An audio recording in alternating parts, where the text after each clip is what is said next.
हक की बजाय हेकड़ी दिखाकर जनता को किया जा रहा परेशान। जनपद सीईओ से नहीं बनी बात तो जिला सीईओ के समक्ष पहुंचकर धवैया पंचायत के पीड़ित ग्रामीण ने सुनाई अपनी फरियाद। भोपाल से पाताल की बात करना अर्थात असहाय अशिक्षित गरीब को प्राथमिकता से जन कल्याणकारी योजनाओं का लाभ देना केवल भाषण ही है, क्योंकि भोपाल से पाताल के सफर की डगर में जगह जगह पर बैठे जटायु केवल और केवल अपने आहार विहार पर नजर गड़ाकर काम करते हैं, वरना नवल जैसे नवयुवक कहाँ सताए और डराए जाते।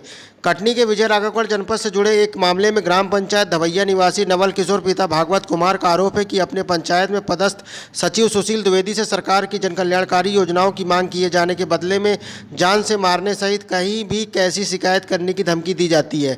इतना नहीं, जनपद सीईओ से सारी आपबीती बताने के बाद भी दोषियों का बाल बांका नहीं होता। ऐसे में पीड़ित का परेशान होना लाजमी है। पीड़ित नवल ही नहीं, कई ग्रामीणों ने एकजुट होकर ग्राम सचिव सहायक सचिव के काले कारनामों और हक की बात करने पर हेकड़ी दिखाने की शिकायत जिला पंचायत सीईओ जगदीश चंद्र गोमे के पास करके न्यायोचित जांच किए जाने और दोषियों के खिलाफ सख्त कार्रवाई करने की मांग रखी है। वहीं जिला सीईओ श्री गोमे द्वारा पीड़ितों की पुकार पर जनपद सीईओ को निर्देशित कर संबंधित सचिवों की जांच कर सप्ताह भर में रिपोर्ट तैयार कर कार्रवाई की बात कही है। गौरतलब है कि नवल कुमार के अलावा अन्य ग्रामीणों के आरोप बेबुनियाद भला कैसे हो सकते हैं। आरोपों पर एक नज़र डालने पर लिखी लाइन से ऐसा प्रतीत होता है जैसे हितलाभ बांटने में सचिव की संपत्ति खर्च होती है। इसलिए आहिस्ता समझाने की बजाय गुर्रा के ग्रामीणों को रफू चक्कर करने का रिवाज बना लिया है। देखना दिलचस्प होगा कि जिला सीईओ की ड्योढ़ी में नतमस्तक नवल को न्याय मिलता है या सचिवों को शाबाशी। समस्या ये है कि हमारे 5 सदस्य होते हैं जी। 5 सदस्य में सिर्फ 2 ही सदस्यों का आईडी में नाम है। अच्छा। बल्कि 3 लोगों का नाम इसमें नहीं है।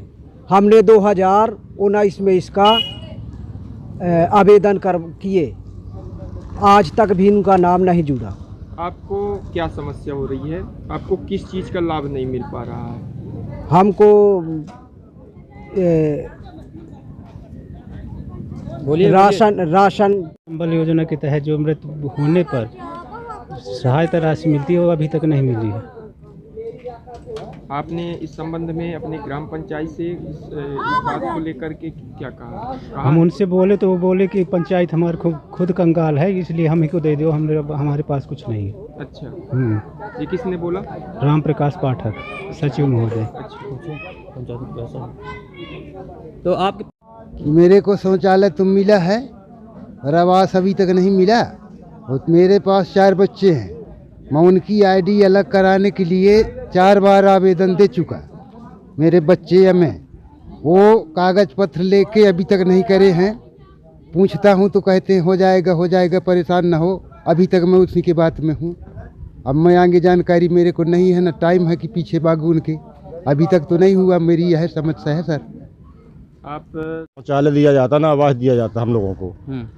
मैंने आवेदन भी करता हूँ तो मेरे आवेदन का कोई पावती नकल नहीं दी जाती। या आवेदन कहाँ जाते वो समझेंगे।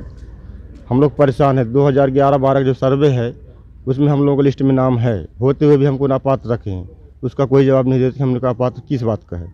और मैंने 9 से 14 तक का पूर्व सरपंच की कुछ कार्यवाही के लिए कागज़ मांगे थे जिसमें फर्जी रिकॉर्ड है।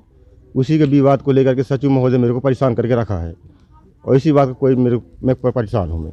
मेरा नाम नवल किशोर कुमार है। जानकारी आपने क्या अपने जनपद में दिया है? जी, जनपद में दिया था। जनपद से कलेक्टर साहब और सीईओ साहब वगैरह सबको मैंने जानकारी दिया।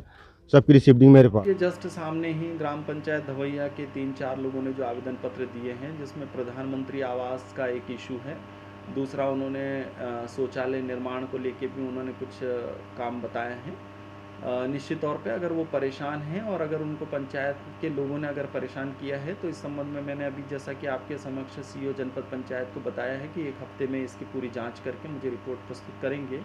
अगर जो भी दोषी पाए जाएंगे उनके खिलाफ बिल्कुल सख्ती से कार्रवाई होगी, और 1 हफ्ते में जैसी ये रिपोर्ट आ जाएगी आपको खुद को इसका जो इफेक्ट होगा वो सब पता चलेगा। सर, वहाँ की जनता छोटी छोटी समस्याओं को लेकर दर भटकती रहती है, उनको न्याय नहीं मिल पाता सर। ऐसी समस्या है वहाँ पे। नहीं, अब सीईओ को मैंने बोला है कि वो ऑन द स्पॉट जाके एक बार वहाँ पूरी जांच पड़ताल करेंगे, और अगर मान लीजिए हमारे कर्मचारी अगर मान लीजिए कोई गलती कर रहे हैं तो उनके खिलाफ कार्रवाई करेंगे बराबर।